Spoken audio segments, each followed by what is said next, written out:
My name is Colleen Snapp Redman, and I came to Alaska over 66 years ago. I was a college student in Berea, Kentucky. I'm from Virginia. I was going to college in Kentucky, and I got a summer job at Mount McKinley National Park. We called it then, now it's called Denali. And I ended up coming up the summers of 1956 and 57, and I met my husband at McKinley Park, and he was from Texas, and he was working on the little bridges in McKinley Park. There was no bridge at Sanctuary or Toklat or Stony, and so I came up to Alaska those summers. And then I came for good in June of 1958. And my brother came up to visit me in 1960. And he became, the first year, I was Tom Snapp's sister. I mean, the first year, he was Colleen Redman's brother. After that, I became Tom Snapp's sister, because he became more well-known than I did. And so he was a journalist, and his part in the pipeline, even though he has been deceased for over 25 years, he made a big impact in the pipeline in terms of reporting it. And he was an outstanding journalist. He at one time won the awards over the Anchorage papers, and they finally put the weekly in a separate category. So anyway, he's reported it, and I have just shared with you some of the prints, the articles that I printed off, because I want you to be able to go into, I have it digitized, it's online, and I want you to be able to, everyone to be able to read the stories that he wrote. So that's how I got up here, and that's the main thing is thinking about all this happening on the pipeline. And to begin with, it was a very slow way that they got going, because they had to get all kinds of permits. And during that time, the Native associations got very active, and because they were involved in the land, some of the land that they would have to go over. And at a time that the rest of the country was busing children across town for integration, Alaska was flying them out to Indian schools in Chemawa, Oregon, and Chillicothe, Oklahoma. And these Native associations that got very active, they demanded that those children be brought home. So in 1967, they asked me to coordinate a program where these children came back to Alaska and went, but there was no schools. So they said we will put them in homes to go to high school. So this happened in Anchorage and Fairbanks and Kodiak, and at one point we had, in 67, right after the flood, we had 36 students, and by 73 we had 275. But they weren't all in Fairbanks. Some of them were down in Delta and Tanana and Galena. So these students then came, and while this was going on with the school situation, they had a drawing down in Bethel, and they put names of children that the Native Association was concerned about having to go away to school.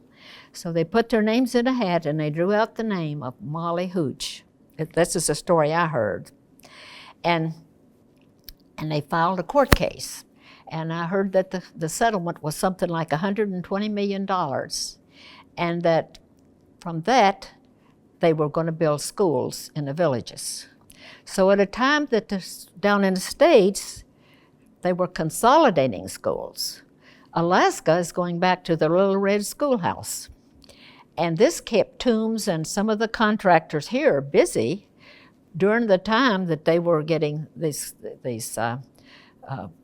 so they were building the schools. And so in 67 then, in 73, they before it was operated by state-operated schools, and then it was turned over for like a year or so to the, I think for one more year, to the Native associations. And then they disbanded because they had the schools in the villages. So that was kind of coming into the pipeline and how we waited and how there was people getting ready for it. But 74 was a big year.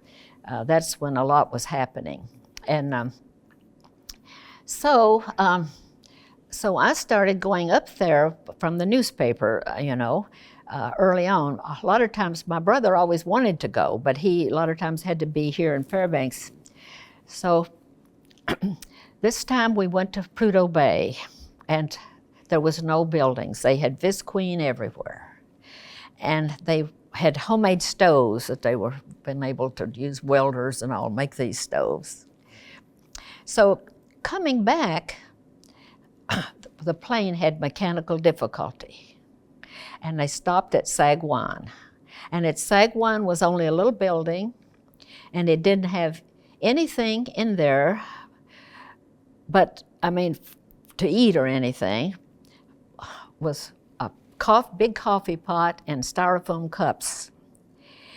And we had 4 hours where we had mechanical difficulty. There was no heat on the plane, and so we had people from Fairbanks. They had taken press. Helen Atkinson was with us, and Stu Rothman crawled under the table and took a nap.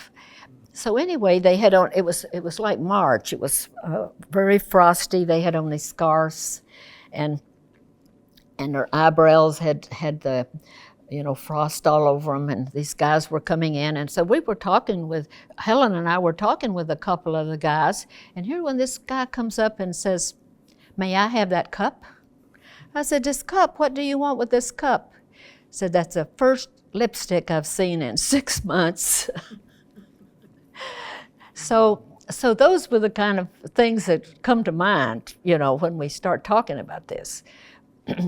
But one instance I remember was Pump Station 8 when the explosion, because that was here.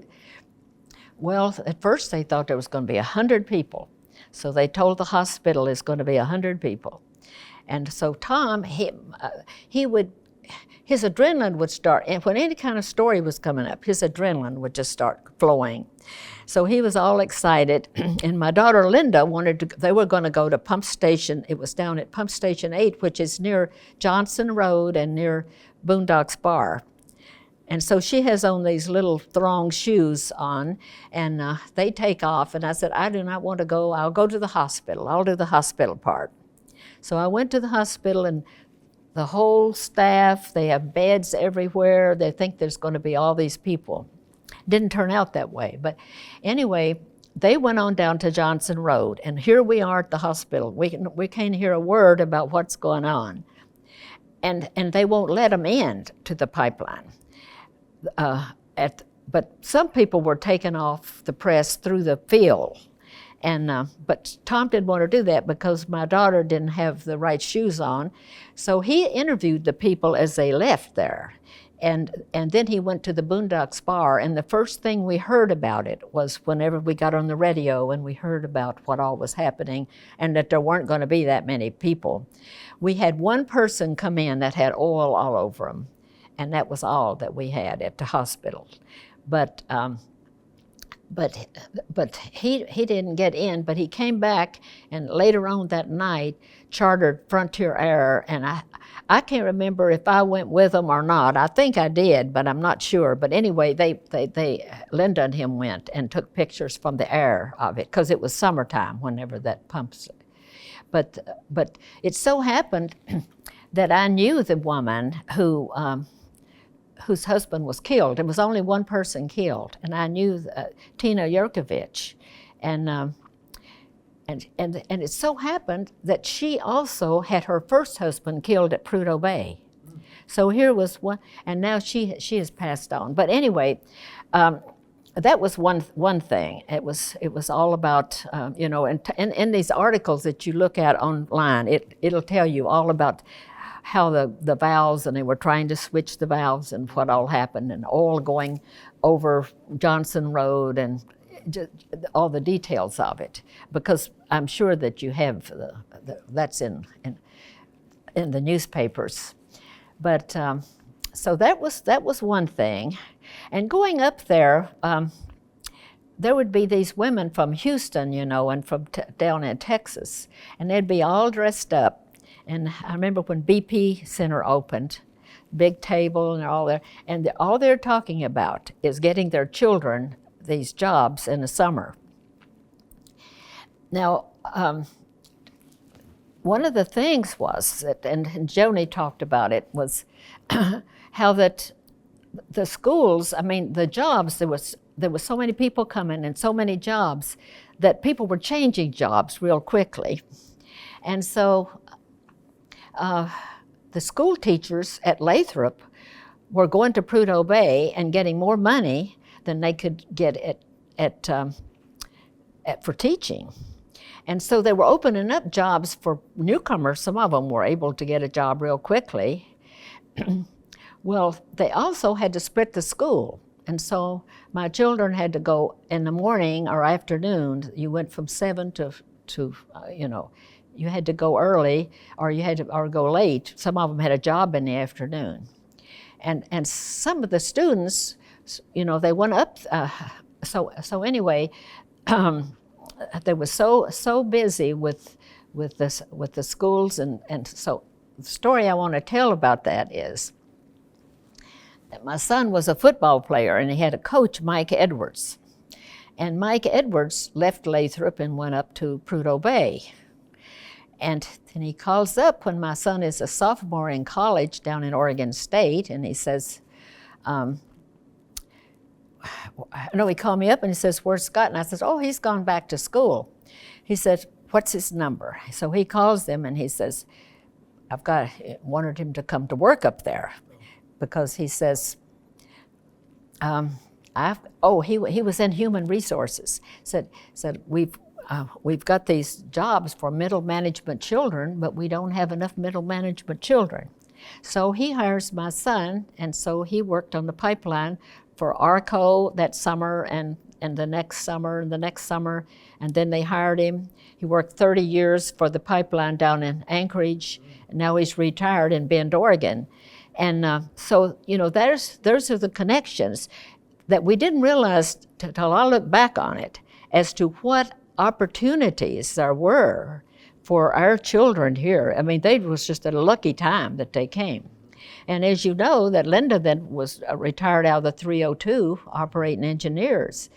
And so we had that connection. My late husband, he was a Teamster, and he was going up and down there. He took a record number of VSMs. And then he would take pictures of, like at 44 Mile, where they were sinking down the cement, before they fixed the road. And in bear pictures, he would take bear pictures. So we were just very involved in it. And then I also was involved with another company where I had belly dumps up and down the pipeline. And I say my husband was, but then he became ill. He became ill and was not able to do it. And so at first I had 2 belly dumps, and then later on I had 10 all up and down the line. So from the money that we got from the belly dumps, we were able to keep the newspaper going. So in a way, it not only touched all members of my family, the pipeline did. Well, there's one other story I was going to tell you. Like she says, there's a lot of prostitutes. And my brother he would put, I've got the pipe thing, or where he says, prostitution up 5,000%. Well, he's writing this story, and he says, well, I can't take a picture of the prostitutes because they'd sue me. I said, don't look at me. He said, oh yeah. I said, we can go, I know how to fix it. I said, we can go out here in the hallway and I can make a silhouette. I said, they still will recognize me. I said, no. I said, I can change your lips. So he fixes this picture, and I've got it on one of those papers that I gave her. Anyway, I wouldn't tell anybody for a long time, and then finally I told a story down at Anchorage when they were honoring my brother, I think it was, and George Lonsbury says, be sure to tell that story. But there were, I mean, they were going out, stepping right out in the, we were located, our office was located on 2nd Avenue, so we were right in the middle of the activity. And so they were approaching people that were, and so that they were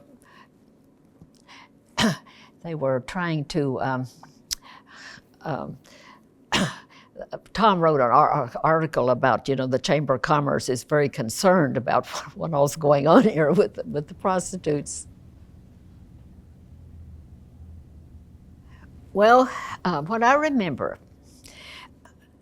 there was a big flatbed truck at the top, and Tonsina that's going to put this pipe down, and it's going to sink it because they're crossing the Tonsina River with the pipe, and they have Lowell Thomas Jr. talking, and it got all the press are up there with their cameras and everything, and they had told us that this, I think they called him Bigfoot. There was some man down there that was standing, and he was going to give the signal of when they were going to bury the pipe in the water. And of course, that's the big picture, and lots of photographers. So while Lowell Thomas is talking, a couple of the photographers decided to just go down there early. And so they started down there. Well, this guy that was going to give the signal, he was trying to make them go back. And all of a sudden, everybody thought they were doing it. He started to lower the pipe, and they just left Lowell Thomas Jr. standing on that platform, and everybody ran down to Tonsina to get that picture. And there's pictures in the paper, in the paper on that. But that was Tonsina. And then to get to the women on the pipeline.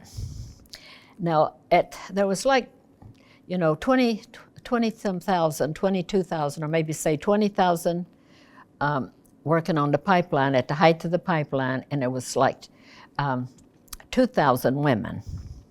And that didn't include the bull cooks and so forth. I think at the total of the pipeline thing was 65,000 or something. But anyway, they had all these women working on the pipeline. Well, Charlie Elder, he came out to Helinka Bryce's, so she had this real big area where she had the whole meeting of the women in construction. And so they came out there, and Charlie Elder talked to them. Now, Charlie Elder had been the vice chair of Alaska or whatever, and then he later was BP. And so he told the story, and he kind of went over the whole history of the labor movement, telling how in the 40s the women worked in the factories, and then when the men came back, they backed them out, and then that they put down these regulations of things they couldn't do so they could put the men back in the jobs. But he said then, when they started the pipeline, that he said that the head people said, we are not going to discriminate. Said we, we're going to have, women are going to work on the pipeline. And said some of the men, didn't like it. He said this older man, he thought it wouldn't bother to him, but he didn't want women on the pipeline. But he said that it all filtered down to their supervisors, and they told them, you too can get run off. Women will work on the pipeline. So,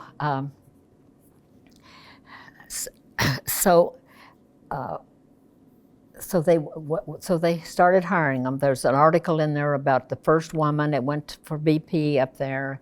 60 Minutes came up, and they took a picture of a girl from a real pretty girl from Arizona that was working up there and headed on the 60 Minutes. So they started working on the pipeline. Well, Charlie Elder said that pretty soon the men, some of the men would swear by the women working, that they did as good or a better job, and that women, could work on the pipeline as well as men. So of course, if you're on the floor up there with the drilling, you need to weigh a little bit, even if you're a man or a woman. But anyway, he said they would work on the pipeline. They did. I remember when I first went up to 5 Mile, they had an ADCO building, and that was where the women were going to stay. Later on, when I'd go, we used the same bathroom with the men. The men would be shaving there, and the men and women were together in the bathroom. And so the women they were up and down in the pipeline. And you see, there was one girl we had a picture of that was young. She looked like 90 pounds or 100 pounds, driving one of those VSM trucks. And she said the seats are adjustable. So and then I had a picture of, okay, I went up with my husband in the truck, and here we're crossing the Yukon River Bridge. And these had a snub-nosed 18-wheeler. I look out the window over here, and there's water. Look out the window over here, and there's water. I think we're going to go in the water. But they put those trucks so close together on there because they had so many people waiting to get on that they couldn't afford an inch when they're doing the barge, across the Yukon River. So they put the trucks so close together.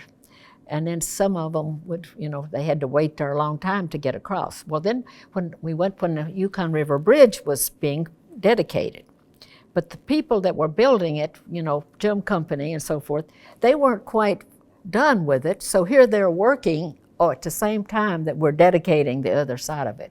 But then that was really good when they got the Yukon River Bridge. But they had so many camps, and so many people were having to build that road. Actually, my husband had to go through he went through the lower part before they ever had it, and there was supposed to be a truck with food. They never saw the truck with food.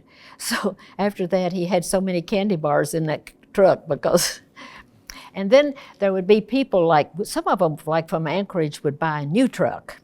So there was this one, I think his last name was something Taylor, I forgot, but he needed help, and my husband, was good about putting chains on the tires and everything, and he got out and helped him. And then later on, he come on and he says, come on at the CB radio, and my his handle was Orange Crate.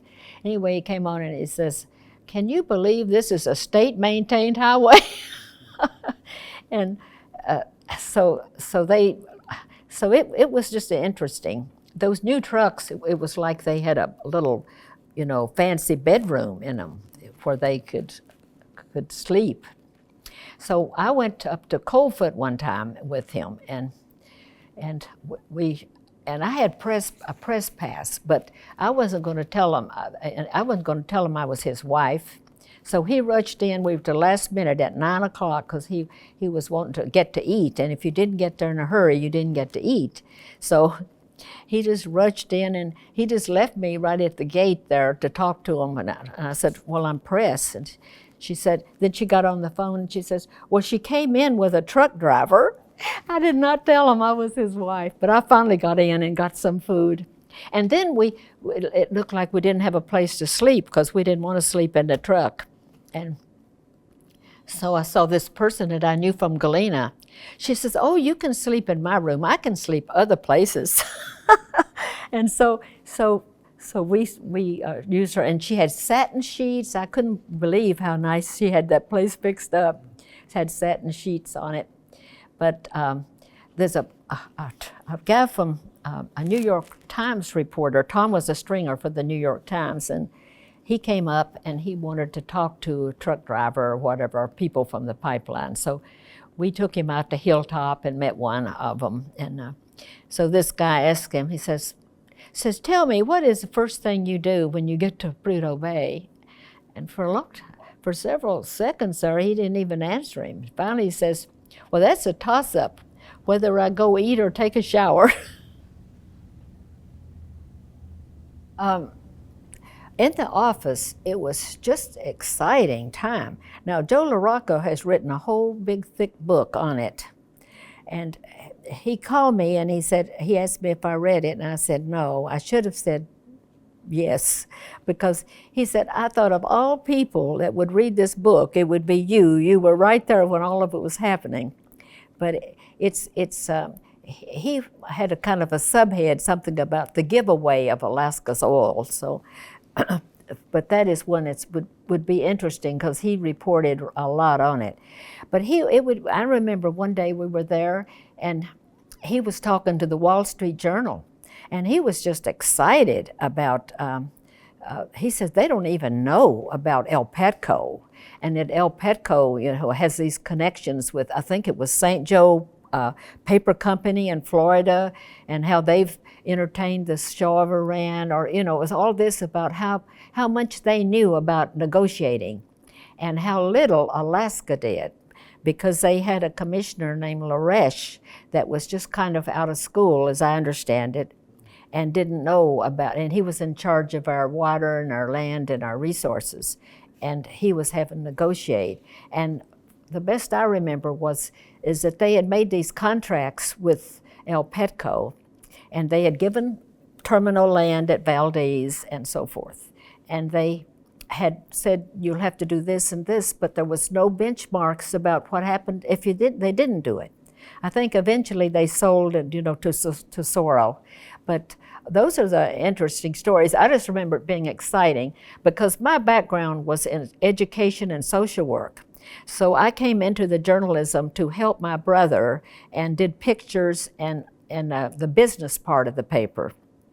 But he was a really good reporter, as was my brother, on what was happening. It did. It would not have probably kept going if I had not had money to switch it from this Delta equipment. And that's an interesting story about it too, about Delta equipment. Well, these belly dumps I had, Alice Ebenall, she was the president at one time of the AGC, and in this movie, this video that I've given the Pipeline Training Center here about women in construction. Well, she met me in Foodland. She said, there's no reason to even bid on those belly dumps, because she said there's a guy in Delta that builds so low you can't get below him. She didn't know that I was the guy in Delta, because my husband had Joe Gilbertson as his partner to start with, and he's from Delta, and they'd called the company Delta Equipment. And so I was bidding real low because I didn't want to take those belly dumps back. They parked them up and down the pipeline, and then to build the road and all. Joe Marshall was the labor commissioner. And of course, they had a lot of complaints about how women were being treated. I mean, there's a lot of complaints about discrimination, but a lot of it was women are being treated. And they said that the women were saying at this hearing that I went to, were saying that if they didn't do what these guys wanted them to do up north, that they would put them to wash in pots and pans, or they would fire them. And so anyway, that was kind of the gist of their complaints. But there was a lot going on like that, People were getting fired and back and forth. I'm trying to think. I have this picture. I think I might have given it to them of women working on the pipeline, because we've got a double truck in the paper, and there's a sheet of it in that folder that I gave you. Yeah, that has it. It has a picture of the women working on the pipeline, and they could do they, like Charlie Elder said, they found out he went over all the women that they had in BP that had top-notch jobs. And he said that women could do the job as well as men and maybe better. So that was the bottom line.